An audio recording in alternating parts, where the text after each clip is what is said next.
my baby, hello my honey, hello my ragtime gal. Suddenly you kissed my wire, baby, my heart's on fire. This is Abominus, assembled at last from all 5 Terracon figures. Voyager Hunger, Deluxe's Ripper Snapper, Sinner Twin, Blot, and Cutthroat. They are assembled in my personal preference configuration, which gives the best symmetry, in my opinion, with Cutthroat and Blot in their wide, blocky feet, Sinner Twin and Cutthroat with their symmetrical shoulder configurations. He just comes together very nicely and looks awesome. He feels quite solid as a Gestalt. There is very little wobbling. He holds his poses and his stances much better than many of the other Gestalts. The joints and fittings feel much sturdier, and hence he is much easier to pose and to balance. Voyager Hunger doesn't come with a weapon accessory, but you can take any Prime Master weapon and equip Abominus any way you wish.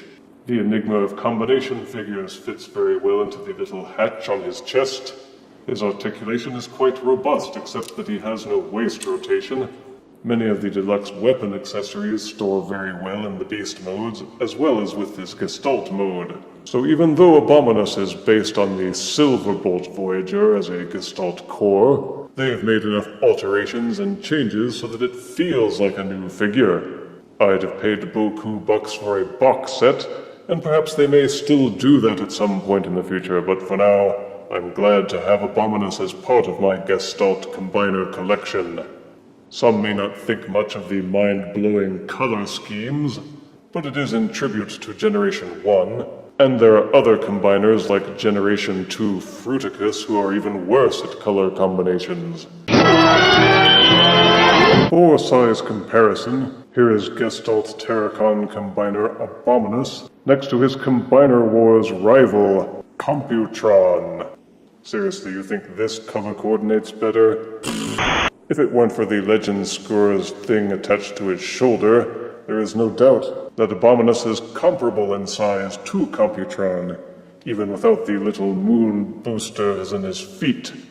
If you're waiting for a Perfect Effect upgrade kit for Abominus, they are in development, and the foot accessories that they add will no doubt add a couple centimeters in height, along with hopefully a decent weapon accessory all his own.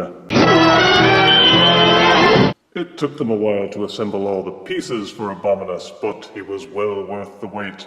The Hunger Voyager makes him a rock-solid combiner, and each figure is fun to pose and to play with separately. He's loaded with posability and playability. The only things missing are a weapon accessory and a proper waist rotation.